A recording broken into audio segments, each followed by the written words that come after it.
All right, what's up, everybody?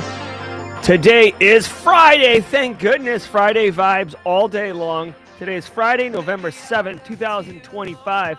This is episode 1001 of your Simply Cyber Daily Cyber Threat Brief. If you're looking to stay current on the top cyber news stories of the day while also getting value from insights and digging deeper beyond the headlines from industry practitioners with tons of experience and engaging in a wicked supportive, awesome community, as you can see right above my head here, the Simply Cyber Team SC community crushing it as always, then you've come to the right place, my friend, because that's what we're doing here on Simply Cyber's Daily Cyber Threat Brief. You get CPEs, you get camaraderie, you get insights, and you get the support you want to be an absolute baller professional in information security. We're off and running on a Friday. I can't wait. Let's go.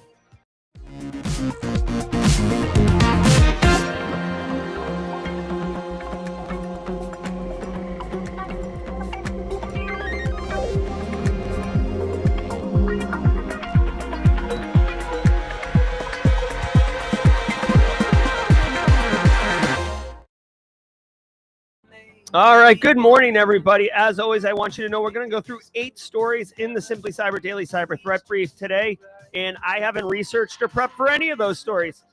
Ain't nobody got time for that. That's right. This is what I do. This is my normal flow, and as a practitioner yourself or an aspiring practitioner, I'd strongly recommend you make this part of your normal flow too. Whether you do it with this community or you do it on your own, whether you're on the elliptical or you're Derek Welski pumping iron, you're Nick Barker on the elliptical, you're Zach Hill driving the kids to school, wherever you are, whatever you're doing, make sure that you're getting your daily dose of cyber news, because you will be expected to understand that, and it makes you an awesome professional. Frankly, you will be asked in any job interview, how do you stay current on the cybersecurity industry? This right here, great answer, I swear to you. I'm not just telling you that because it's my show. Now, every single episode, as if the value train wasn't Elliot Matisse. Listen, as if the value train wasn't already left the station and cruising, every single episode of the Daily Cyber Threat Brief, including episode 1001, is worth half a CPU. So say what's up in chat, like Ahmed Salam 323 did, and grab a screenshot. My suggestion, Chef recommends that you take a screenshot to include the title of the YouTube channel, which will have the episode number and the date. It's not a coincidence we do it that way. It makes it so your CPEs are easier to collect. Do want to say good morning to Haircut Fish in chat. Good to see you, Haircut Fish. We've got a great show for you. It is Friday, which means that at the mid-roll, James McQuiggan at 35,000 feet will be delighting us with some cybersecurity, with some jokes and fun. And then we've got the panel at 9 a.m. And then at 9:30, James McQuiggan, Simply Secured, goes live. And guess who his guest is today? None other than Code Brew, who you can say hello to in chat right now. Brent is a longtime Simply Cyber community member and a really awesome guy. So hi, Code Brew. Hi. I just said hi to him in chat. He was at Simply CyberCon. If you've been part of the Simply Cyber community, you know who Code Brew is. So we got a great show for you. I want to say what's up to... Did we just become best friends? Yep. James McQuiggan at 35,000 feet, dropping a thunder bomb, $100 super chat. Thanks, James. Congrats on breaking into the 1000s of brilliant and informative episodes. While it's only been 3 years, 2 months, and 26 days since we met at Black Hat, I feel like we're brothers from other mothers. It's an honor and privilege to be part of this amazing community. LFG. You got it. You better believe it. Here, I'm actually going to pull that on screen. I don't really pull things on screen, but just so everybody can see at James McQuiggan's name. This guy is the same guy that you'll see right here. It's the same guy you'll see right here. James McQuiggan is definitely all up in Simply Cyber community and all about good times. And I agree with you, James. It's unbelievable. I feel like I've known you my whole life. All right, so if today's your first episode, you picked a banger. You're probably also about to become a Simply Cyber community member if James McQuiggan drops a 50 spot of squad membership. So if you are receiving this, like Gamer Dog Dad, Henry Pedra, Jimmy Barrios, guys, I got to let you know, you can thank James McQuiggan at 35,000 feet, and you got a squad emo tray, so giddy up on that. Yeah, I'm right there with you, Space Tacos. Oprah emo, you get a gifted membership. You get a gifted membership Guys, really quick, I want to say quick shout out to Joey. Joey, who's team solo. Joey was at Simply CyberCon. Got to spend some time with him. Joey did something really nice. He got Mrs. Auger and I matching t-shirts, and I want to share it with you. I'm wearing it right now. And if you don't know, you youngs, this is the album cover to Warren G. Nate Dogg's album. It might have just been the single Regulate, but when we hear stories about law enforcement taken down, we play that Regulators. This is that. So now I'm repping properly. Also, drink. You can, if you're drinking right now, you can thank Joey for that. Thank you. All right, let's do some ad reads really quickly. I want to say shout out and thanks to the sponsors for enabling me to bring this show to you, starting with Anti-Siphon Training. Anti-Siphon Training disrupting the traditional cybersecurity training industry by offering high-quality, cutting-edge education to everyone, regardless of financial position. Excuse me. Depending on what your schedule looks like, depending on what your day looks like, there's got to be some training that fits your situation. So today, let's just say today you're free because you got the day off, or your business is currently on whatever. We have a 4-hour workshop. I don't even know what this is. Hold on, I don't see the pricing on it. So hold on one second. Let's figure this out. The pricing and registration is blank, so I'm assuming that this training is sold out. So look at this. Next, this is a great one. Next Wednesday, hold on. I'm sorry. So Tuesday, November 11th. If you're looking for a job right now, I know many of you are looking for a job. Jason Blanchard, a.k.a. Banjo Crashland, longtime Black Hills community member, also the guy behind Rekka Comics, or not the author, but the man behind the scenes at Rekka Comics, has this recurring series, Job Hunt Like a Hacker 2025 edition with Jason Blanchard. This is a pay what you can. You'll notice it's $0 to $25. Listen, if you're job hunting, they're well aware that money's tight right now, so they offer it for $0. If you are looking for a job, there's really no reason you shouldn't take advantage of this opportunity. And this is what I'm saying with Anti-Siphon Training. It's all about good times. November 11th, 10 a.m. I'm going to drop a link like this in here. I might even, if I can, I might even get Jason Blanchard to come on to the jaw-jacking panel in a little bit and see if he can talk about this job hunting like a hacker. See if we can inspire some more people to get in there. I want to say shout out, love to Delete Me. Now, many of you know I'm a Delete Me user. Delete Me makes it easy, quick, and safe to remove your personal data online at a time when surveillance and data breaches are common enough to make everyone vulnerable. Delete Me does all the hard work. Did you know that? Hold on. Delete Me does all the hard work of wiping you and your family's personal information from data broker websites. Delete Me knows your privacy is worth protecting. Sign up and provide Delete Me with exactly what information you want deleted, and the experts will take it from there. As someone with an active online presence, privacy is really important to me. I definitely don't want people showing up in my house that I didn't give them my address deliberately myself. You know what I'm saying? It's not okay that people can just buy your address, show up, and commit crime or whatever. There's been numerous examples of people abusing data brokers in order to get that information and do naughty things with it. So for me, I don't want that. That's why I use Delete Me. Take control of your data. Keep your private life private by signing up for Delete Me now at a special discount for our listeners. Get 20% off your Delete Me plan when you go to joindeleteme.com/simplycyber and use promo code simplycyber at checkout. The only way to get 20% off is to go to joindeleteme.com/simplycyber. Enter code simplycyber at checkout. That's joindeleteme.com/simplycyber, code simplycyber. Thank you, Delete Me. As always, guys, I'm super pumped. What's up to Bruise and Hacks, Cheddar Bob, Mara Levy, Rhonda, Marcus Kyler, Elliot Mattice, AdTech, Misty Eyed. Oh God. It's so wonderful. Steve Young. It's so great to see all of you on the regular. It's like having coffee with my friends every morning. It's super cool. Let's hear from Threat Locker really quick, and then we're going to be off and running on a beautiful Friday morning here in the Low Country. I want to give some love to the Daily Cyber Threat Brief sponsor, ThreatLocker. Do zero-day exploits and supply chain attacks keep you up at night? Worry no more. You can harden your security with ThreatLocker. Worldwide, companies like JetBlue trust ThreatLocker to secure their data and keep their business operations flying high. ThreatLocker takes a deny-by-default approach to cybersecurity and provides a full audit of every action allowed or blocked for risk management and compliance. Onboarding and operation is fully supported by their US-based Cyber Heroes support team. Get a free 30-day trial and learn more about how ThreatLocker can help prevent ransomware and ensure compliance. Visit threatlocker.com/dailycyber.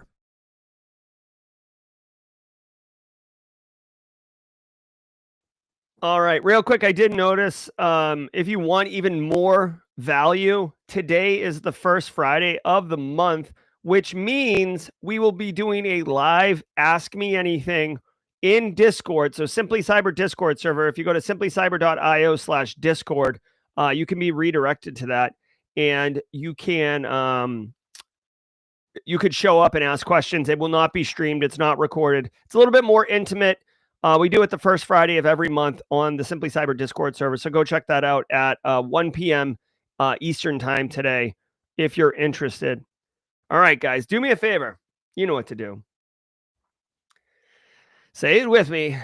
Sit back, relax, and let's let the cool sounds of the hot news wash over all of us in an awesome wave. I will see all of you guys and ladies at the mid-roll. So series, it's cybersecurity headlines. These are the cybersecurity headlines for Friday, November 7th, 2025. I'm Steve Prentice. Hackers use Windows Hyper-V to evade EDR detection. According to a new report from Bitdefender, a threat actor group known as Curly Comrades has been seen, quote, exploiting virtualization technologies as a way to bypass security solutions and execute custom malware, end quote. The group has apparently enabled the Hyper-V role on selected victim systems to deploy a minimalistic Alpine Linux-based virtual machine. This allows them to deploy their custom reverse shell called Curly Shell and a reverse proxy called Curl Cat.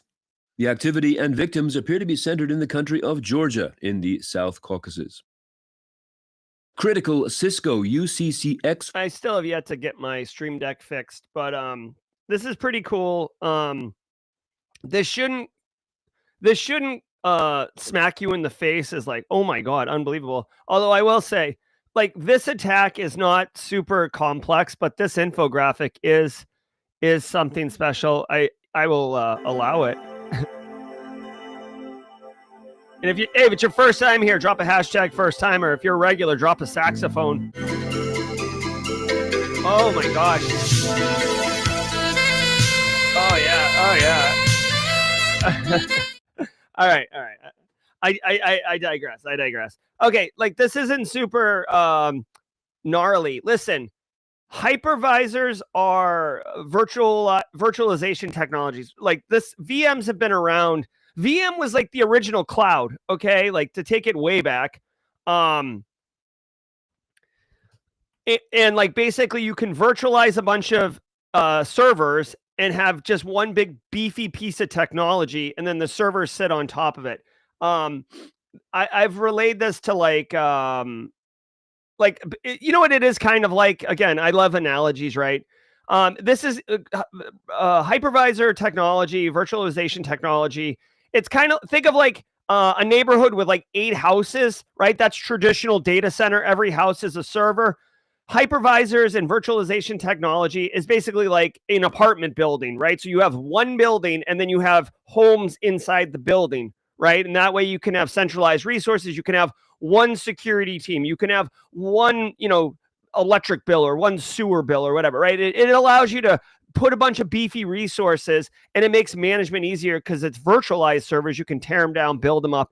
Then when cloud came out, it basically took, it said to virtualization technology, hold my beer, effectively, okay? Now, why is this cool?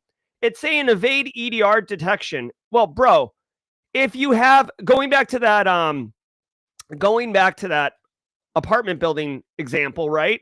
So if you hack a machine, a virtualized server, and you take it over or whatever, or you attempt to exploit it or detonate malware, and it's got EDR, endpoint detection and response, which is like anti-malware plus plus for corporate. So it's anti-malware, but it'll also notify SOC analysts of bads happening. You don't want that, right? Excuse me. So all this threat actor, Curly Comrade, all they're doing is they get access to the Hyper-V role, which is the initial problem, right? So if you can stop them from getting that initial Hyper-V role, none of this works. Once they have the Hyper-V role, they control the hypervisor itself, and they just load up a new VM. It's like, again, apartment building. What the threat actors are doing is they're getting into the apartment building and they're building another house in the basement. That's it. And since nobody knows about the house in the basement, they can run all the things they want. They're literally running their own lightweight operating system. And of course they can remote in and out and do all the things they want. They literally control it. It is not a corporate operating system because it's on there. Now they can get an IP address on the internal LAN and then, basically do reconnaissance. It's essentially a foothold inside the environment in like a fake house. Honestly, this is almost like, do you know that like any bank robbery movie where they break into the vault, but then they put a fake wall? So they're in the vault, but when you look in the vault, you don't see them. Like that's what this is. Okay. So again, if you're running hypervisor technology, that's wonderful. Secure the crap out of the Hyper-V role. Okay. Really, this should go for any like super domain admin-y, high privileged account. Hyper-V roles, domain admin accounts, root on Linux machines, right? System, like you should not allow, first of all, you should minimize the amount of those accounts or accounts in those groups. And second of all, you should put all sorts of securities and protections around them. And third of all, how about a little detection engineering? My man Wade Wells just woke up on the West Coast as if I summoned him by saying detection engineering. How about when that account does things, you get notified? Because you probably shouldn't be deploying new like VMs like this, or maybe you should. I don't know, but put some detection in place to be made aware when this stuff happens. Otherwise, you're going to have a threat actor wearing you like a pair of pants. Let's go. Whoa, okay. That was a misfire. I think the studio saw the infographic on stream and was like, we're not through with you yet. Like Bateman and American Psycho. Okay, sorry. Dark reference there. Xflaw lets attackers run commands as root. Cisco has released security updates to patch this vulnerability, which has a CVE number. Hold on really quickly. CompuChris 7417 says, have EDR, MDR detected. Chris, you can't do that because this is like the whole thing is a custom OS, right? So like this isn't a corporate build. They're getting in there. The only way EDR MDR is managed detection and response. So that's not even the thing. Like the only way that EDR would detect it and notify, or there'd be network traffic, is if you have detections looking for anomalous network traffic, or you have like IPs, and then all of a sudden you see a new IP, which would be this machine, or when it's probing, you get detections that there is some anomalous behavior, like scanning coming from a resource inside the environment, which would be this one, and then you go investigate it. Okay. It exists within the Unified Contact Center Express, that is UCCX software, and could enable attackers to execute commands with root privileges. Cisco describes its UCCX platform as a, quote, contact center in a box, a software solution for managing customer interactions in call centers supporting up to 400 agents, end quote. In a security bulletin released Wednesday, Cisco attributed the vulnerability to, quote, improper authentication mechanisms associated to specific Cisco Unified CCX features, end quote. Poland reports 3. All right, so this is a technical exploitation. I don't run around in the call center space, but apparently Cisco does. They have this tool, UCCE, and essentially it basically runs call centers, right? Like that's it. You don't need to know if it's like remote call center, internal call center, ticket tracking times, the phones, the VoIPs. It doesn't matter. That it's just a piece of technology that's enterprise grade. That if you are responsible, practitioners in chat, if you're responsible for tech stacks that include call centers, this could be within your scope. Okay. Now, it is a technical exploitation which can be exploited by uploading a maliciously crafted file to an affected system, which would then allow the threat actor to execute arbitrary commands with the privilege of root. So it sounds like some type of, they upload some type of file, and it can cause a reverse shell to be established with root level privileges, and then the threat actor's all up in your business. A couple things. One, before I run the EPSS score for this one, what I'm gonna take some guesses here. Number one, you'd already have to, like, there's nobody. This would be the dumbest thing. Okay, like You are so dumb. You are really dumb. For real. this would be outrageous if this was internet facing. Okay, like borderline gross negligence if this was internet facing. Okay, so first off there. Second of all, given that, someone would have to already have access to the environment. Not impossible, right? There's insider or initial access brokers. There is other technical exploitation means, lateral movement. So it's not impossible, but there is a hurdle that you have to jump to get into this. Then I would assume you have to have some access to this actual platform itself. You have to upload a file, right? I mean, I get it. There's like, certain file sharing services allow you to upload anonymously, but realistically, there's got to be some type of that. And then additionally, you have to have the technical prowess. You have to be sophisticated enough to know what the maliciously crafted file looks like. So for these reasons, in my best Mark Cuban impression, I'm out. Seriously, though, you got to patch it. You got to patch it. I'm going to go to epsslookup.com. My guess, this is less than 1%, okay? This is not a gambling channel. We're not sponsored by FanDuel, but I'm just saying, take the under. You know what I mean?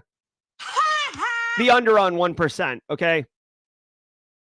0.1%. Winner, chicken dinner. Let it ride. Put it on the pass line. All the things. You have 1/10 of 1% to receive exploitation of this in the next 30 days, likely because of all the things I just explained. Now, you'll notice the CVSS score is 9.8 out of 10, which is critical. This is a great example where the CVSS score belies what the actual risk to your organization. You might think, all hands on deck, you got to patch it. And you should patch it. But if you've got a bunch going on, this is not something you want to lose political capital on. You're not bringing down the call center as, imagine, if you will. Picture it, Sicily, 1912. You're running a call center at a online retail shop, and you use Cisco UCCX, and you guys just announced early Black Friday pricing. Black Friday deals all over the place. And then you're at 8 a.m., you're drinking your cup of coffee out of your cool Simply Cyber mug, and you hear this report, and you're like, shut it down, it's a 9.8 out of 10, right? No, don't do that, because the chances of you getting exploited in the next month is 1/10 of 1%. It can happen for sure, but it's very unlikely. So get it done. Yes, Kimberly can fix it, and Mrs. A, that Golden Girls reference was for you. Tidbits Tuesday. Mrs. Auger's a big Golden Girls fan. All right, so anyways, you got to patch it. You got to patch it. Continuing on. Major cyber attacks. Authorities in Poland are looking into a series of recent cyber attacks, which Digital Affairs Minister Krzysztof Galkowski says are now a daily occurrence. The three largest in this recent spate focused on the online loan platform Supergross, which confirmed the theft of PII belonging to at least 10,000 customers. Also, a DDoS attack on Poland's payment infrastructure, briefly disrupting BLIK, which is the country's leading mobile payment system used for instant transfers and cash withdrawals. And finally, Noa Itaka, which is Poland's largest travel agency. There is no official confirmation that these incidents are linked, but Galkowski attributed the attack on BLIK as coming from Russia. The Louvre's. All right, so for those, Misty, I'd mentioned it, but for those, just really quick, Joey from Simply Cyber Community gave this to me. Nadine also has a duplicate shirt. Warren G, Nate Dogg, regulators, and if you don't know, you're missing out on classic. It might even be on the hip hop mixtape. Okay, so Poland, obviously Poland is near Ukraine. It's also quite active in, kind of this global conflict that's going on with Ukraine and Russia. And they're getting hit with several cyber attacks. Now, they said that they don't think that they can't confirm they're related, which hey, you know what? Respect. I feel like most countries would be like, they're definitely related. But what's happening here? Personal data stolen of 10,000 people.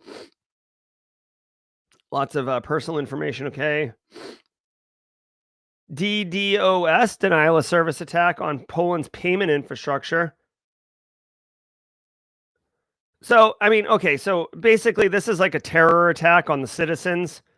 So you can't, basically this BLIK is leading mobile payment system. So think Venmo, PayPal. Hey, I'm going to buy some, friggin' biscuits from you, and I'm going to load up my gas from you, and I'm going to sell you, whatever, a laser printer or something. And we're going to use BLIK to transfer that money. Oh, I can't do that. So now I can't buy gas. Oh, like society, right? Like this is just a jerk kind of terror attack. And as I've told you in the past, denial of service attacks require you to maintain the attack. Typically, denial of service attacks don't last that long because of that reason. Poland's travel agency getting hit. Okay. Yeah, you can see Poland is one of Ukraine's key allies and a NATO member. Honestly, if I had to guess, which, like really quickly, if you're a squad member, including the 50 new ones, James McQuiggan just welcome to the community. Tinfoil hat emote. Typically, when I'm about to say something that's like just a hunch, I like to use the tinfoil hat.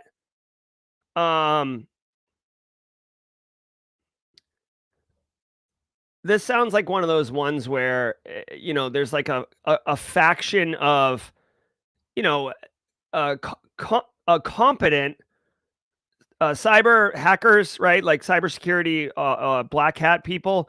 And they've just been kind of given the green light to just attack Poland. Like, like word on the street is there won't be any retribution, or, law enforcement won't be coming after you if you attack Poland, right? Because it just seems, honestly, it just seems like a smattering of different types of attacks across different types of platforms, industries. There's really no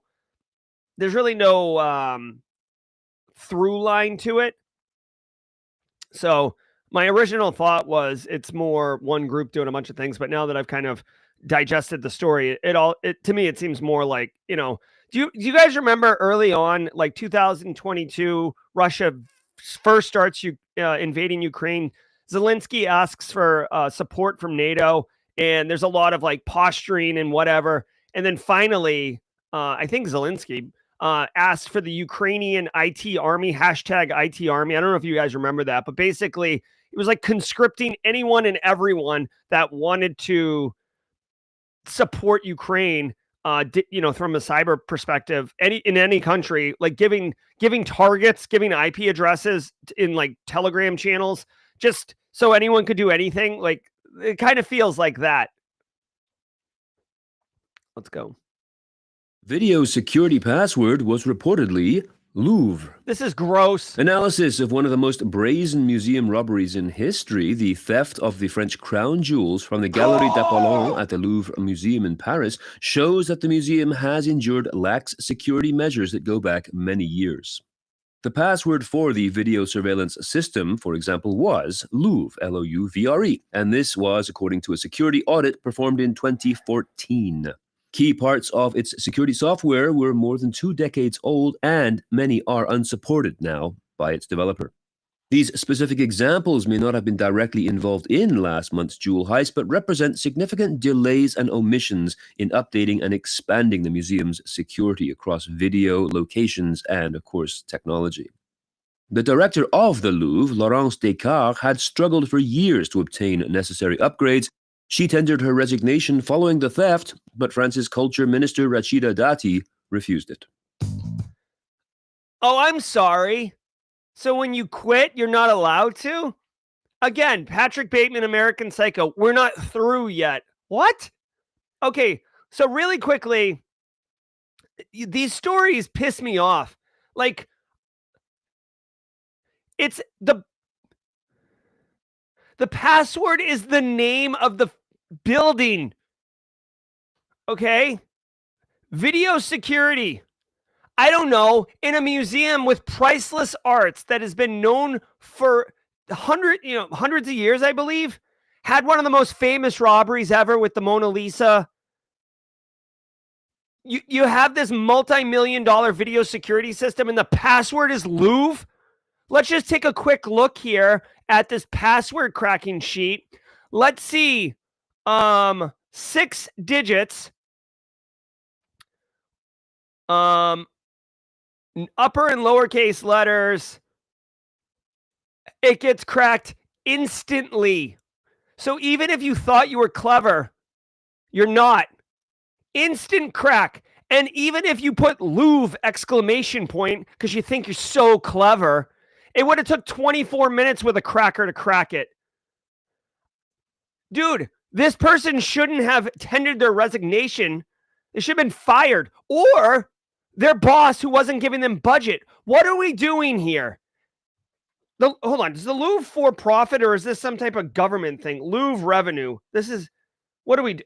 The Louvre generates an estimated 250 million pounds a year. I don't even know what that is. Like 200 pounds to USD. You're not getting up 1.31. Okay, come on, a calculator. All right, so I'm gonna pop a calc out. 250 times 1.31, 32. Wait, hold on, that makes sense. 250 million times 1.31. Yeah, $327 million. Okay, listen, I'm not saying that $320 million, that's a good revenue, but that is a mid-sized business, okay? And I know that doesn't sound, I know that doesn't sound mid-sized, but if you look at like where businesses shake out, I've worked for a $750 million business, and it was considered like large, but in the mid-size cap still. Okay, so I get it. You got to make some concessions, right? You gotta stitch a pork chop to a chicken wing and call it a dinner, right? But it is a configurable option what this password is, which makes this gross. And by the way, just really quickly, the person, whoever's in charge, has struggled for years to get budget. I don't know if nobody works in cybersecurity over there, but last time I checked, it costs $0 to change the password. What budget request are you making? You fool. Like, what are we doing? Change the password. Louvre. Every single person that logged into that security system over the last 5-6 years must have been like, this is the dumbest thing. Ugh. If I didn't need this streaming studio station, I would literally upend my desk right now. The hell, man. Whatever. You got robbed. That sucks.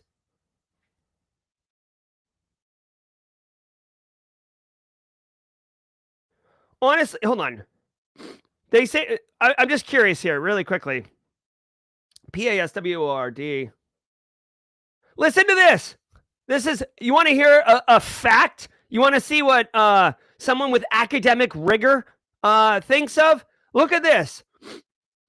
Louvre, Lourve, is 6 characters within 1 capital. Excuse me. Louvre, 6 letters. It gets cracked instantly according to the chart. Password, PASSWORD, 8 characters, lowercase. Gets cracked in 43 minutes. So technically, password is a stronger password than Louvre. That's how egregious this is. Password is a stronger password than Louvre. This is gross, dude. Terrible. This is terrible. Dude, get Charles Barkley on the phone. I need him to say terrible. Huge thanks to our sponsor, ThreatLocker. Imagine having the power to decide exactly what runs in your IT environment and blocking everything else by default. That's what ThreatLocker delivers. As a zero-trust endpoint protection platform, ThreatLocker fills the gaps traditional solutions leave behind, giving your business stronger security and control. Don't just react to threats, stop them with ThreatLocker. All right, let's keep going. I do wish I could play Simple Minds, but I can't. So let's do Puppy Seed. Dude, I need something with some energy, bro. All right, here we go. We'll do this one. All right. Hey, quick shout out to all of you. Thank you so very much for being here. Definitely. There it is. Thank you, DJ BSEC. I want to say thank you to all of you for being here. Definitely appreciate you guys. I don't feel like I'm out of line here getting pissed about Louvre. All right. Shout out to the stream sponsors, ThreatLocker, Delete Me, Anti-Siphon, and Barricade Cyber Solution. Barricade Cyber Solutions, disrupting the traditional cybersecurity. No, they're not disrupting it. Barricade Cyber Solutions brings incident response and infrastructure configuration security to you. But what I want you to know is they have been running this. I can't with this song. This song's too much, dude. They bring the Fortified 365 webinar series. So listen, if you run in a Microsoft 365 environment, I can't with these songs, dude. Listen, if you're looking to get a job that, would involve Microsoft 365, if you have a Microsoft 365 environment and you work in GRC, if you're just looking to round out your knowledge around Microsoft 365, which, by the way, is in many, many environments, come check out November 19th, Fortified 365 webinar, Barricade Cyber. Eric Taylor is going to be doing it. But what you'll learn on session 7 on November 19th, 1 to 2 p.m. for free, by the way. You'll learn how to set external sharing defaults to new and existing guests. You'll figure out how to enforce expiration on guest access. This is all very, very practical skills, tactical skills. You'll learn how to restrict and tighten down OneDrive, which is file sharing, right, with people in your environment. This is great stuff. Eric Taylor knows what he's doing, and he can help you learn for free. Go to webinars. I'm going to drop a link in here. Webinars.barricadecyber.com. All right, go check it out. Thank you, Eric Taylor. Now, check it out. Every single day of the week has a special segment. And Fridays is none other than James McQuiggan's at 35,000 joke of the week. We did celebrate episode 1,000 yesterday, and we did a lot of fun reflection. Just so you know, if you weren't here in the early days, the very early days, the first time we ever started doing something in the mid-roll, it was Grayson's joke of the week on Fridays, and Callan, my son's artwork of the week on Mondays. Callan's creative, and we would focus and showcase that. And Friday, Grayson fell behind on his jokes. He wasn't consistent, right? We're working on consistency. And James McQuiggan at 35,000 feet slid in and said, I got this, Grayson. So that's where that origin story is for that. So let's do this really quickly. What's an astronaut's favorite part of a computer? Anita Sailors, what is an astronaut's favorite part of the computer? Well, of course, it's the space bar. Now, Nadine, my wife, asked James to go get 6 cans of Sprite from the supermarket. And then he realized when he got home that he had picked 7-Up. She asked him to go get 6 cans of Sprite. And when he got there, he realized, oh, whoops, I got 7-Up. I got 7-Up. He had picked 7-Up. Is 7-Up still a thing? If it's not, drink. And then finally, James wants you to know, and this is a sad story. This is a true story. It's sad. Many of you don't know this about James. He only knows 25 letters of the alphabet. And he doesn't know why. Poor James. He just doesn't know why.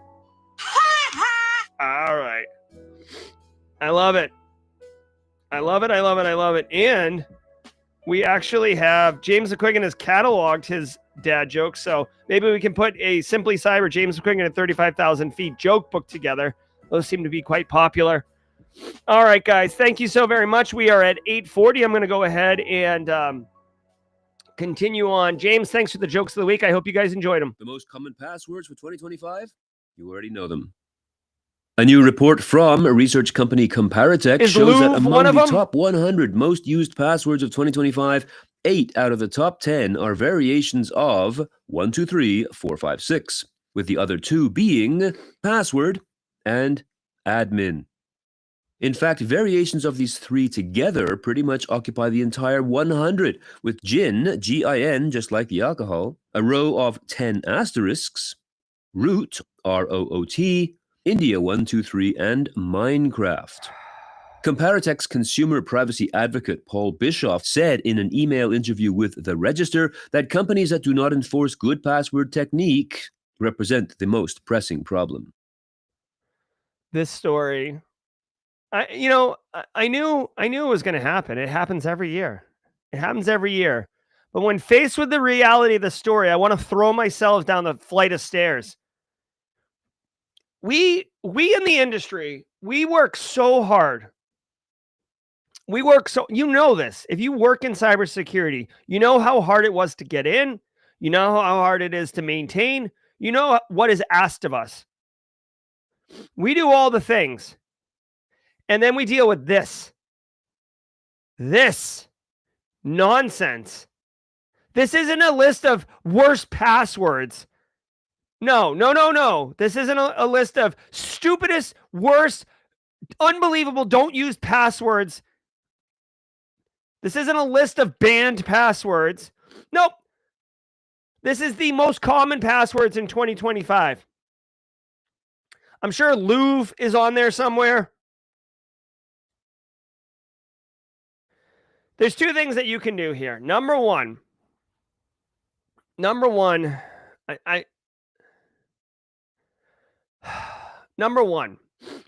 educate your end users, right? Take this list, put it in the break room and say, hey, if your password's on this list, you want an Amazon gift card, contact me. And then, give them an Amazon gift card for 1 cent, but then educate them on why, okay?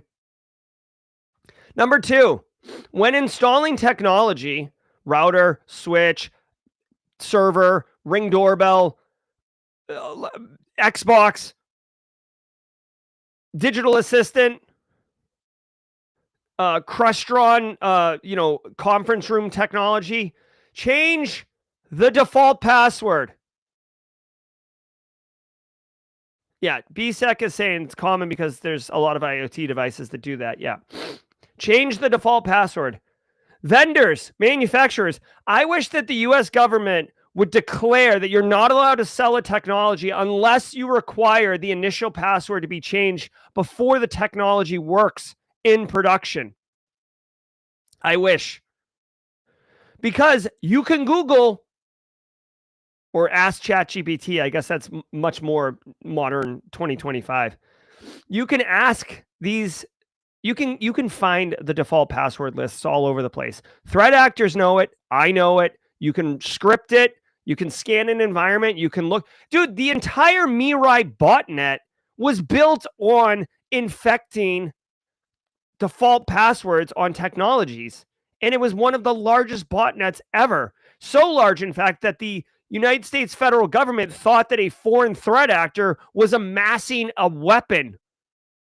Instead, it was just 3 goober college kids trying to knock a Minecraft server off the internet. Anyways, take advantage of this. Take advantage of this. Please. And if you happen to work at a tech company that makes tech, can you please encourage your developers or whatever to consider making them change default passwords? Because this is awful. So local Ken is saying service calls would be immense. Yeah. Well, here's my thing. I'm fine with you could fit if you're physically at the machine doing a reset somehow, or reimage or whatever. Hell, I'm okay with you writing the password down on a sticker on the side of the machine.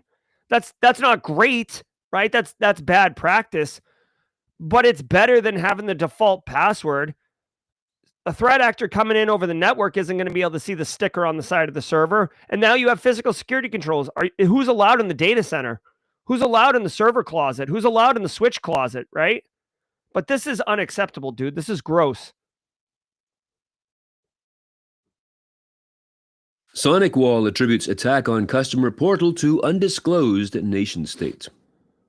Mandiant has now concluded its investigation into the October brute force attack that exposed firewall configuration files of every SonicWall customer who used the company's cloud backup service. SonicWall itself is placing blame on an undisclosed nation state that gained access to the cloud backup files using an API call. CEO Bob Van Kirk said in a video published alongside the update, quote, "There was no impact to any SonicWall product, firmware, source code, production network, or to any customer data or any other SonicWall system," end quote. However, Ryan Dewhurst, head of proactive threat intelligence at Watchtower, previously told Cyberscoop that those files contained, quote, "a treasure trove of sensitive data, including firewall rules, encrypted credentials, routing configurations, and more," end quote. Yeah. EU Parliament votes to advance controversial Europol troll. Oh my God. Don't just react to threats. Included its investigation into the October brute force attack that exposed firewall configuration files of every. I have to manually start and stop the podcast, and the progress slider bar is directly beneath the play pause button. So I hit it periodically. Freaking Stream Deck. Can you please get it SonicWall customer who used the company's cloud backup service. SonicWall itself is placing blame on an undisclosed customer data or any other SonicWall system, end quote. However, Ryan... All right, so if you run SonicWall, you already know about this. Their customer portal got breached. A bunch of firewall configurations came out. We knew that. This is one of those ones where, SonicWall, it's a bad look for them, but their data is fine, right? SonicWall's data is fine. It's the... basically cloud-based backups of the firewall configurations for all their groups. Now, this is bad because obviously if the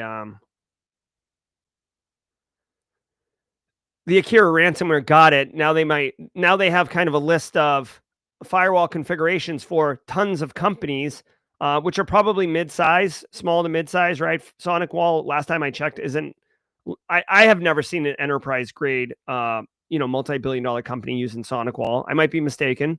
Let me know in chat.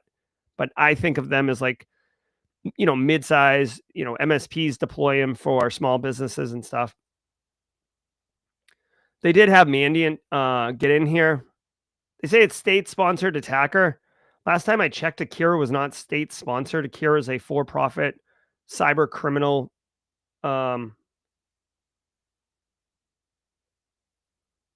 Oh, okay. They only mention Akira because Akira's got an uptick in activity. This is actually good news. So really quick, if you're running SonicWall, I mean, the thing is, you can't change your firewall configuration. What I would say is if you're running SonicWall and you did have your firewall configurations up there, you may want to review them to make sure that any legacy firewall configurations are deprecated or disabled.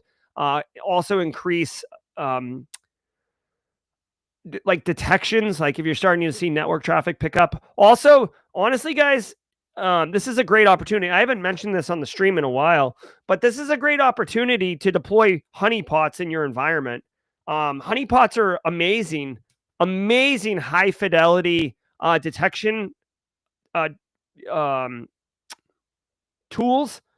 A honeypot is basically a server or a system of some sort that you put on your network that has no value to the business. No one even knows it's there, which means no one ever touches it.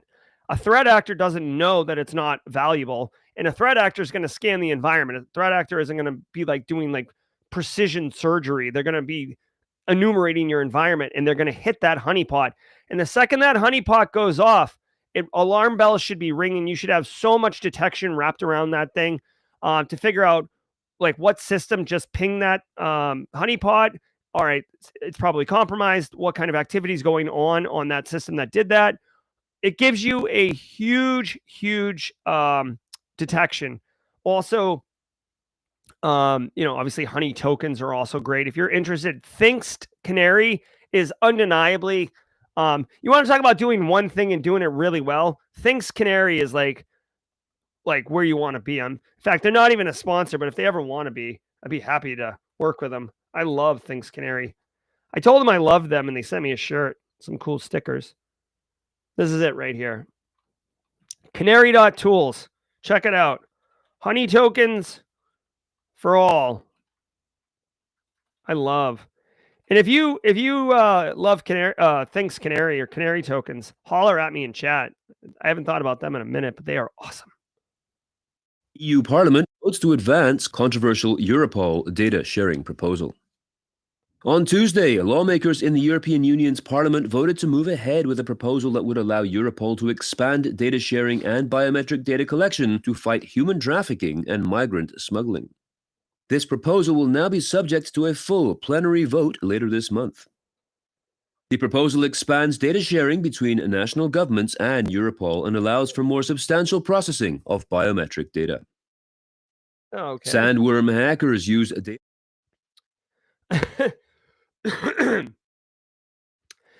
Okay, having information sharing between Europol, law enforcement, basically like, I think of the EU as like the United States, right? Like, except like what the United States should have been or was before federal power took on as strong a grab as you'd like, right?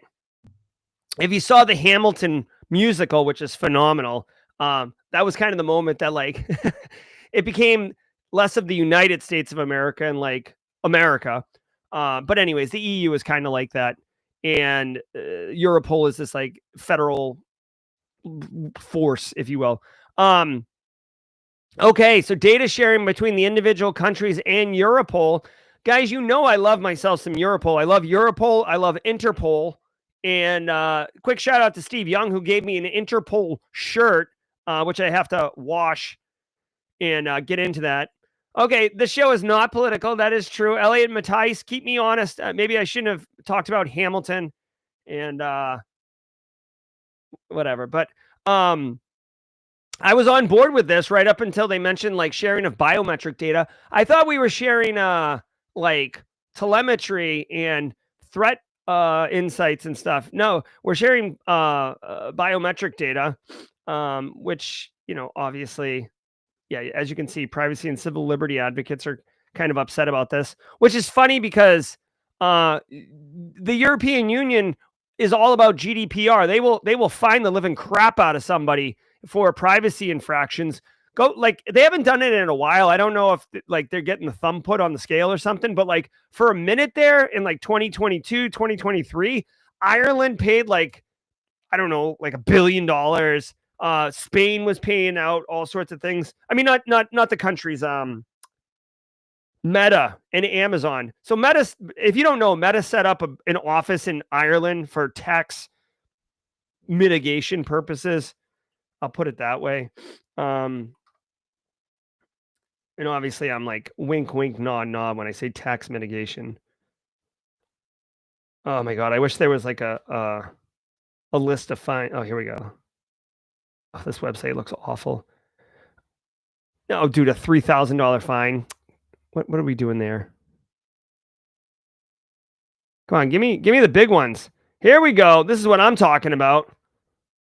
Oh my God, dude. And my best grew from Despicable Me. This is what I'm talking about. $1.2 billion for Meta? Brosif, $1.2 billion on one hit? Are you joking me? $746 million in Amazon, Luxembourg. See, Ireland. All these countries set up in Ireland because of the tax loopholes. Here's Meta with another one, $405 million. So now we're at $1.6 billion. Here's another one for $390 million. We're at $2 billion. LinkedIn squeezing in there. Here's another one for Meta, $265 million. I'm telling you, dude, Facebook is printing money where they can pay $2 billion in fines and be like, cool, what's next? Anyways, hearing that they're doing data sharing of biometric data is really, really confusing to me, honestly. So I guess, let's see. Also, Europol. For those who don't know, I'm wearing a Nate Dogg Warren G Regulators album cover t-shirt right now. For those who, since we talked about Europol. Regulators! Mount up. Oh, yeah. It was a clear black night, a cool right day. Nate Dogg and Warren G about to regulate. Oh, yeah. I'm probably butchering that song, and you guys didn't come for the karaoke. Although we will be having some form of music at Simply CyberCon next year, either karaoke or open mic night. It was requested, and we will deliver on that. I'm feeling very refreshed. All right. Data wipers to disrupt Ukraine's grain sector. In an ongoing story, Russian hacker group Sandworm has, quote, deployed multiple data wiping malware families in attacks targeting Ukraine's education, government, and the grain sector, which is the country's main. Hold on really quick. I can't tell if you're being sarcastic or it's a genuine question. What's up 077 in chat says, how does Facebook make all this money? What tangible asset does Facebook make? So I'm going to assume that that's a genuine question. They sell data. Data is the new gold. The richest people in the world sell data. Amazon sells product also, but I'll just give you a quick, Facebook can tell businesses exactly who to market to. You don't have to guess how to market. They can deliver it directly to Daniel Lowry's feed is full of Monster Energy because Facebook's like, oh, this guy's all up in your Monster, I don't know the name of the flavors, but we'll say the white can, right? Targeted, right? If that's what Facebook's Monster will give Facebook a ton of money for that information. Amazon, bro, Amazon, do you know the Amazon Basics line of product? Believe me, Amazon is not just randomly picking AA batteries and yoga mats. They're picking those because they're big sellers and they know that they can, and they have all the data to know that they can produce it at a lesser cost than what the top sellers are on the Amazon platform, which is an entire despicable utility of the data that Amazon has, but no one has stepped in. So hopefully that was an honest question and that was an honest answer, and hopefully it brings value to you. Let's keep cooking here. Revenue source. Also, Daniel Lowry probably feels seen right now. He's probably ordering a pallet of Monster Energy when I said that, and he's like looking over his shoulder. According to ESET, these attacks occurred in June and September and are a continuation of Sandworm's destructive campaign against Ukraine. Unlike ransomware, where the data is typically stolen and then encrypted, wiper malware is used purely in sabotage operations. Oh, yeah. Do you want to know more about the most pressing stories? Yeah, a wiper virus is exactly that. It wipes the computers, turns them into big old bricks. It's very disruptive. Sandworm is screwing with Ukraine's grain sector. You screw with the food? Somebody get Kathy Chambers online too, please. She is getting a PhD in cyber agriculture, which is a thing. And you know what? This would be the perfect topic for her. Dude, a lot of people worry about communications, financials, economics, IT, etc. If you disrupt food, I mean, did you watch Walking Dead? Food is like, we don't go very far, very long without food. So disrupting food is a big deal. For the sake of time, I'm not going to dissect this story. Sandworm is a very, very good Russian-based APT. As always, it begs noting, I have not read this book myself, but I've heard phenomenal things about it. Sandworm, it's a book by Andy Greenberg, who's an excellent author. This book is a few years old, but it totally breaks down this particular threat actor group that continues today to be super effective and super sophisticated. And the final thing I'll say is, if you're looking for, you're like, oh, hey, wiper virus, what's this all about? Let me give you like two amazing examples. The Shamoon cyber attack. There's a great Darknet diaries on Shamoon cyber attack. This one destroyed Saudi Aramco. So much to the fact that Saudi Aramco, one of the leading producers of petroleum products, like, so think gas and oil. After this happened in 2012, they went whole hog building out a cyber capability. So much, I don't know if they built this before or after, but I was contacted myself, and many others were. It's not like I'm some special, great shakes, but they built a campus on Saudi Aramco's property that looks like Phoenix, Arizona. So it would be very enticing for Americans. And then I got a call. They're like, will you come work for Saudi Aramco? Like, right after this situation happened, we're ramping up a huge cyber capability. We want people to live here. It looks like Phoenix, Arizona, so it's very, very Americanized. You'll live on the, in this pseudo Phoenix environment, and you can travel to work back and forth. You have to commit to 1 year. I think they were going to pay like $250,000. It was really good money. I ultimately declined it. If you're interested why I declined it, I'm happy to tell you in person. I won't say it on stream. But that's a good one. And then finally, another wicked good one is wicked good as an example for a textbook study, but awful was the MyDoc Ukrainian one, which many people know as the NotPetya attack. Oh, guys, you're looking at this friggin' thing. Shamoon and NotPetya, which was the Ukrainian MyDoc attack. These are both very, very good examples of wiper viruses and how they can cause massive damage. All right, hold on. I'm going to drop the link to both of them in chat. There you go. All right, guys, look at us. Look at us all grown up. Who said that we couldn't do cybersecurity daily news and not make it awesome? Not me. Guys, this has been the Daily Cyber Threat Brief, episode 1001. Thanks again to the sponsors, Barricade, Anti-Siphon, Threat Locker, Flare. Don't go anywhere, because we are on a Friday, which means we're doing jaw-jacking panel. It'll be a 30-minute panel because Code Brew, our very own community members, being interviewed by James McQuiggan at 35,000 feet on Simply Secured, going from bartender to cybersecurity. You can make the shift. If you think it's impossible to transition into cybersecurity, you got another thing coming, and we're going to cover that today at 9:30. Don't go anywhere. I'm Jerry from Simply Cyber. Until next time, I'll see you at jawjacking. Hold on. Excuse me. I'll see you at jawjacking. Ever wonder what it takes to break into cybersecurity? Join us every weekday for Jawjacking, where industry experts answer your burning questions about the cybersecurity field. Live, unfiltered, and totally free. Let's level up together. It's time for some Jawjacking.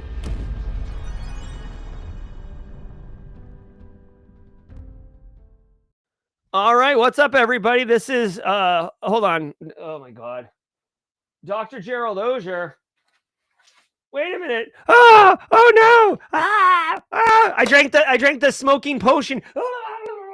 What's up, everybody? This is Jerry Guy coming at you live from the Buffer Auger Flow studio, talking about jawjacking, coming hot off the heels of episode 1001 of Daily Cyber Threat Brief, hosted by that nerd, Dr. Gerald Auger. Oh my God, bro, pump the brakes. 1001 episodes. Call me when you get to 10,000 have done something actually interesting. on Fridays, we love to do jaw-jacking panel, and I am joined by a good friend of mine. You may have seen him last night on Simply Cyber Fireside. You definitely saw him yesterday for jaw-jacking. Daniel Lowry. Hey, Daniel, how you doing? Hey, what's up, Jerry? Good to be on the show, man. How you doing this morning? I love it. So right now, it's just me and Daniel in the panel. We will answer all your questions. And if there's a couple people in chat who want to jump on the panel, we are, I can entertain 3 more panelists. So let's giddy up on that. Now, Daniel Lowry, how's your Friday been? It's a little gunky, man. I woke up with the brain fog and the head pressure and the sinus stuff. So it's been fun. You think you got the vid? Yeah, I got the allergy season. Florida has like 7 allergy seasons. So, Okay. because we go, oh, it's really cold, and then it gets warm again, and so the vegetation goes, I'm supposed to pollinate? Sure. Whoosh, whoosh. Yeah. They call that low country snow here when it Yeah. when it's so thick and yellow, just going around. I love it. So what do you think of this Nate Dogg Warren G situation? Pretty dope, right? Oh, I'm digging it, man. I am digging it. Taking us right back to Picking the up what day. you're putting down. I love it. So for those who don't know, this weekend is B-Sides Charleston. I'm very excited. I do try to go to my local B-Sides. I encourage all of you to go to your local B-Sides if you can. I may not be able to stay for the whole time, but I enjoy supporting them, right? Like I actually enjoy when I buy the ticket. I feel like I'm helping this local community. You got any plans this weekend, Daniel? Me, just hanging out with family. That's what I'm doing this weekend. Chilling. I love it. I do love it. So we've got Daniel actually has a job interview today. Daniel, what kind of tips for yourself around prepping for a job interview? Oh man, I was actually up last night. I received an email with prep information. They were like, "Hey, here's some stuff we're going to talk about that you can prepare for." It was it was a bit it would have been nice to get that document maybe like 5 days ago. Yeah. So I was up late last night working my way through that thing, but it'll be interesting to go through.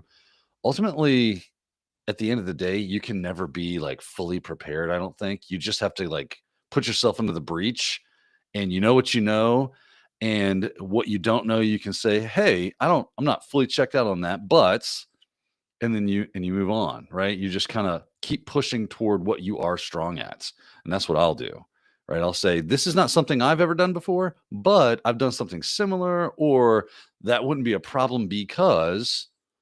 So on and so forth. So you're always alleviating whatever issues you have. Now, sometimes there are just like, oh, you want me to do brain surgery? So, fun fact, never opened a skull before, purposefully and dug around in someone's gray matter. So I feel like maybe this isn't the right. You got to know when to pull the ripcord.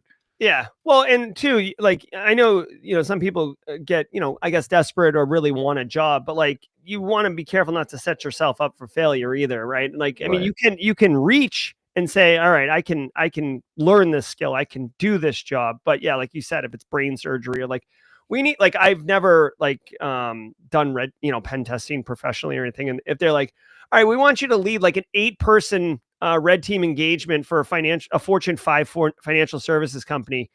And you're like, oh, I'm perfect for that. Here are all the ChatGPT responses that would definitely nail it. And then you get there and you're just like, yeah. So here's the thing. I love it. Yeah. So good luck with your interview today. Obviously, you've put it out into the public ether, so people will be asking you for follow-ups and stuff like that. What's your suggestion or recommendation around following up on emails? Because we have not only IT in chat, he had an interview at Simply CyberCon and he hadn't heard back yet today, and he said he was going to send a follow-up email. What is your suggestion for practitioners on this kind of I guess policy? Yeah, well, I mean, there's a lot of factors that go into play on what you're going to do when it comes to like a follow-up email, right? Like the time of the year. Right now, it's like the silly season where people are running around crazy trying to get stuff done. They got a lot going on, so it's really easy for you, who are you obviously want to get that job. You're freaking out. I totally get it, right? You're like, man, why aren't they contacting me? Did they forget about me? Are they not interested? Your brain starts trying to like hamstring you on the scenario and what's going on and make you feel like you're a complete, like you've just been overlooked. But you got to start to think about what's going on their end. They probably have a lot going on. You're not the most brightest iron in their fire at this point in time. So I think it would be fine. And again, how long has it been? What was the kind of interaction you left it with? There's a lot of factors that come into play on how I would recommend that. I've got a few of those myself where it's been a little longer than I think it should have been since the last I heard from them. So at that point, I'll reach out. I'll just say, hey, I've been waiting for that. Did you ever get around to? You just kind of like make it like you're already a part of their workflow. You're not trying to be a pest. You're just trying to be a colleague. And a colleague reaches out and says, hey, I was looking for that from you. Did you ever get around to getting to that? Looking forward to getting that from you. Thanks a lot. Bang. Right. It's not like, so after careful consideration, I was hoping to get, you're not sending them this long message. You're just trying to keep contact alive. Yeah. Just beaconing to them, right? You're a C2 beacon. That's what you're doing. You're like, hey, any instructions? Anything further I need to do? Looking forward to our next conversation. Bam. And you're in, you're out. It just gets you back a blip on their radar. So as long as you're not doing that like every other day, because then you become a pest. Yeah, I mean, the way you're interacting and behaving is consistent with how you'll be working with them. Right. So also, I'm sure Daniel would have mentioned it, but I always find it, if you've, a lot of times it's like multi-staged interviews, which totally sucks, but multi-staged interview, if there was something from an interview around the actual work, right? So not the HR interview, not the recruiter interview, but like actual, like this technical one that he's doing today, right? If there was something in there like, oh, do you know COBOL, right? Like, we got a lot of COBOL we're going to need you to work on. You're like, okay, I don't know COBOL, but I've programmed in Python and Perl, and I'm sure I could pick up COBOL. No big deal. You're being honest, but then after the interview, before you contact them, you should do something with COBOL. Like look at it, look it up, read a wiki page, code up a hello world, do something with COBOL. So when you're saying, hey, I just want to let you know I really enjoyed the conversation on Tuesday. I hadn't heard from you. I'm looking for a follow-up. Also, thanks for tipping me to COBOL. I actually went and did some research on it and whipped up a couple programs. So I feel much more comfortable with COBOL. I know, like, now that I've got a little bit of exposure, I know that I could pick it up pretty quickly, right? You're not lying. You're not saying that you're a COBOL developer now, but you're showing initiative. You're showing that you listen to them. You're showing that you realize what's important to them, and you're making it important to you. That will be definitely a differentiator. We got a couple questions in chat here. Daniel, you sound like you got it.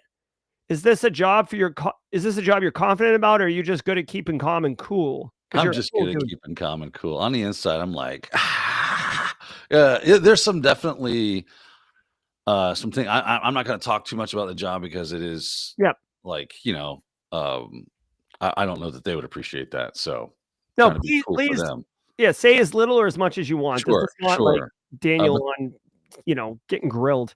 Yeah, but there's definitely some aspects to this job that is different than anything I've ever done before, which is cool on one hand, scary as hell on the other, right? And I think that's probably true for just about any job, because I think back to jobs that I've gotten, and as soon as you sit in the seat or they start telling you about stuff, you're like, oh my goodness, am I even qualified for this? Or I don't know about that. And what I realized, that every job that I ever got, once I got there, after a few weeks, you're going, okay, this wasn't as scary as I thought. So I just try to constantly tell myself that I'm not stupid.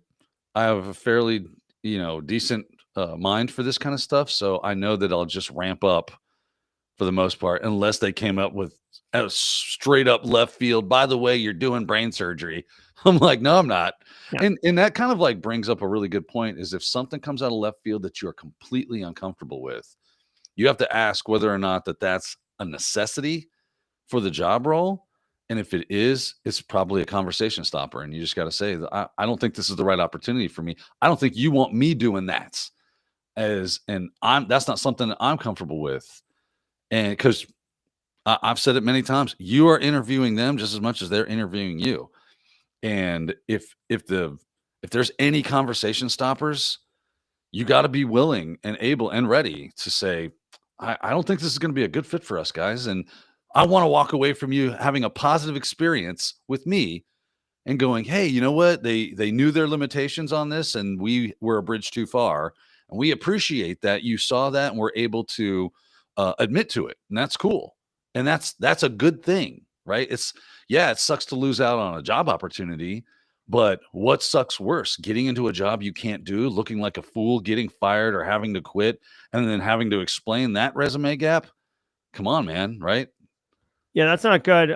Ben wants you to know you're a first round pick, or Burn Rosario. So there you go, Daniel. And also, guys, just hey, holler. I mean, Daniel is really qualified, really dialed in professional, and he is having self-doubt, right? So like it doesn't matter where you are on your journey.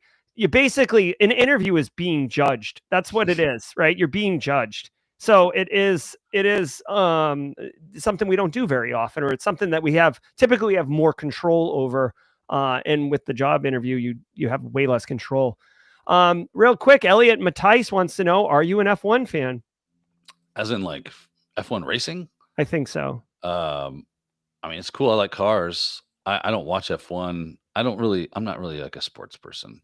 Okay. Yeah, no. Elliot wants to know if you like the F1 key on the keyboard. The F1 key on my keyboard. Amazing. Right. Best key on the board, man. You can't get any better than F1, in my opinion. What do you do to prepare for interview questions? Do you research the company in question? I'll answer this first, just because Daniel, like this is turning into a fireside. And I want to, deliver value. For interview preparation, I mean, obviously there's a lot of common questions that I would think through. One pro tip, I say this on the channel very often, is like, think of a recent big story, right? Like say you're going to interview for healthcare. The Change Healthcare attack last year, undeniably, they're going to know about that attack. They're going to know all about it. It probably impacted them in some capacity.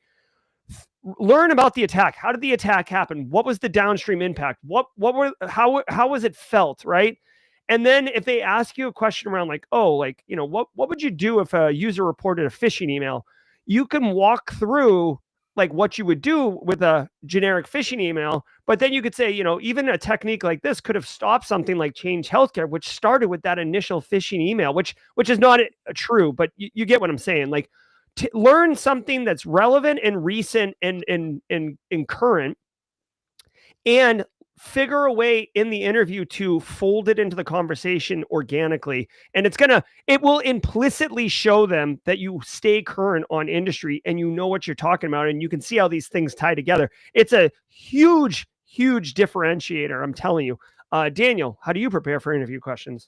I do research the companies, because I've been on an interview panel before where the gentleman we were interviewing had no idea about the company at all. Knew nothing. I'm like, how do you know that you would be able to do what you say you can do if you don't know how we do it, and how you would integrate with our company, with your style, and so on and so forth? And it was like, we discovered really quickly that interviewee just really wanted access to our systems to take advantage of building their career. Right. So it was like, oh, so you don't really want to like be a part of the team. You just want access to the cool stuff that we have. And then there's nothing wrong necessarily with wanting to play with the cool stuff that we have. But when then that's your sole motivation so that you can utilize it for your own gain solely, that we were like, nah, dog, we're good. Actually, they did extend him an offer at our protest. Like, this guy doesn't even. Anyway, so yes, I research the company. I look at the job posts very with a microscope, right? I'm under the microscope going, let me see how they worded this. Like, this is where Daniel gets like stupid analytical, and I get in my head and I start analyzing everything that they said, everything that's job role related. What are the other jobs I can find out? Can I go to Glassdoor, look at how other people think about that? What roles are they in? I will go down the rabbit hole with like at a ridiculous measure, because I like to be ultra prepared. I want to be able to act like I'm already a worker there. I'm an employee. I know about the internal offer. I know people that work there. I don't know them, but I know who they are. I will do that. I have done that, and I will probably continue to do that because I just can't help myself. I love it. We have a new panel member coming in for the last 11 minutes, guys. It's been a minute, but it's because he started a new job, which is totally on brand with this themed AMA. Ladies and gentlemen, Fleet is posting the third. Hey. Happy Friday, everyone. Good to see you, Fleetus. Fleetus, really quick. Fun fact. Fleetus now works for somebody that I used to work for, which is kind of just such a small world. It's very cool. Fleetus, we're talking about job preps and job interviews. What'd you do to prep for the interview for the job you currently have? Most of it's just networking. So to your point, the CISO and I were good friends. So when he reached out, he kind of already told me what I needed to know. So when I did my in-person interviews, which is not as common anymore, I had back-to-back in person. So I was told who the CIO was, who I was interviewing with, who the other directors were that I was interviewing with. So he prepped me because I was friends with him in preparation of this is their personalities. This is likely what they're going to ask you. So it's kind of like having insider information before I even sat down. That's so good. Knowing that this is what they're going to ask you about. And he didn't tell me the exact questions, but I knew the topics. I knew the procedurals of how it was going to work. I knew it was a panel interview. I knew I'd be sitting in a round table. I knew that I had a EU person dialing in. So I had enough context to prepare. And to be honest, I'd done enough research about the company, knowing that they were diving into DFARS, ITAR, CMMC. So I was prepped and ready to talk about those components if and when they came up. Oh, that's super cool. And that definitely eases the nerves when you know. And again, it's not so much like what questions are they going to ask. It's more like, this is important to this person. This is this person's type of personality. Dude, insider information is so hot. That Hansel's so hot right now. So yeah, dude, I'm telling you, we usually talk about networking to find opportunities and cool opportunities. Fleet is pointing out an even more niche but awesome benefit of networking. So thanks for sharing that. Really quick, Cole07 says we should play Nas's entire discography. Interestingly enough, Nas is not invited in person or in music form at Simply CyberCon. We are an inclusive community, but I got to draw the line. I'm willing to listen to one Nas song. I'll go to the bathroom at that point and then I'll come back. But Nas is not getting an entire catalog playthrough. Okay. Or it's going to be called something else, not Simply CyberCon. Okay. Let's say Anita Sailors. This is kind of fun. Anita Sailors said at one point, Anita just went into the business and said, "Can I speak to the hiring manager? Here's my resume." And they got a job that way. I actually got a job this way too once. Have either Felitas, have you done something like this? Kind of similar. Like I knew that the person had just retired. So I was like, hey, do you have a backfill? Have you started looking for the backfill? Like just people telling you, hey, we're refactoring, we're moving people around, or they're ready to retire. So yeah, it's just paying attention to your network. I mean, again, Charlotte's a big community, so I get to see a lot of people and they tell me when they're moving on. They tell a lot of people when they're moving on. They say, hey, I've got a new opportunity. We're starting a new team at this bank. We're starting a new team at this manufacturing. So being able to just walk up and say, hey, I'm interested has been similar to that. Even similar to the networking. Hey, I'm about to post this. It hasn't been posted. Do you know anyone? So yes, I've done that a few times. I love it. Daniel, any experience like this? Oh, I don't think I've ever just walked into a joint and was like, yo, where's my job, G? That's a baller move right there. So cool on you there for Anita for making that happen. So the last time I applied for a job was in 2004. Okay. Power of networking. Right. That's exactly right. 2004, I walked into a New Horizons to look at getting signed up for certification training. They slid that number across the table and said, this is how much that's going to cost. I was like, hey, so here's the thing. Your boy Dan ain't got no job right now. That's a lot of money you're asking me to pay. I don't think we can justify the signage. And they go, oh, you're looking for a job? And I interviewed with two people there, the sales manager. So they said, oh, you could be a salesman here, an account executive, sorry. Or you could work the front desk in operations, take out garbage, clean classrooms, set up. I said, okay, I'll do that. So I hired on and I worked the front desk during the day, cleaned classrooms, proctored exams, did that kind of stuff, sent the mail. I did all sorts of just, busy work stuff. And then at night, I took classes and got certs. And then they hired me on as a trainer. And then through that, I met one of the trainers that had kind of moved on to a different thing. And after a couple of years, I got a call from him, and he was like, "Hey, you want to come work here? We need someone on our help desk, and you'd be great at that." I was like, "Cool." So I bumped over there, and then there became an opening in the infrastructure crew. So I applied for that internally because that you had to do that as a formal measure, and got hired on as a sysadmin. Then hey, we started this business called IT Pro TV. We think you'd be good at that. You want to? I got reached out to because someone knew me. Yeah. And so I went and I did that. And then that's how I've gotten job. And I've, that's 2 jobs. That's two of those jobs is 18 years of experience. There you go. So yeah, I mean, all sorts of different ways. Again, I feel like compelled to say, like, we say it all the time, like networking, relationship building, it will lead to things. It's just the way it'll do it changes for each situation. Burn Rosario, Fleetus, once you're on board at a company, does the probation period go both ways? Like, can we use the first 90 days to make sure the new job's a good fit for us as well? So theoretically, yes. You don't want to tell them that you're doing a 90-day trial with them when they hire you. Yeah. But yes, you can say this is not a good fit. And to Daniel's point and others, you can say, is there another role that I might be better suited for, and see if they can move you internally first.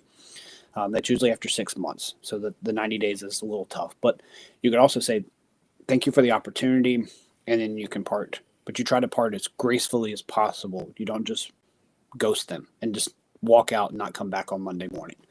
So I have seen this happen. I've never personally been in this, but we've had one person who made it for 2 weeks and then didn't come back. And to be honest with them, I don't know how they knew enough in 2 weeks, but I guess they didn't like the training. They didn't like the onboarding, because usually that's your first month is just onboarding. But yes, I've seen this happen. But I would not advise you to say, I'm coming here for a 90-day trial. They know that they're doing that with you more than likely, especially if you're a contract to hire.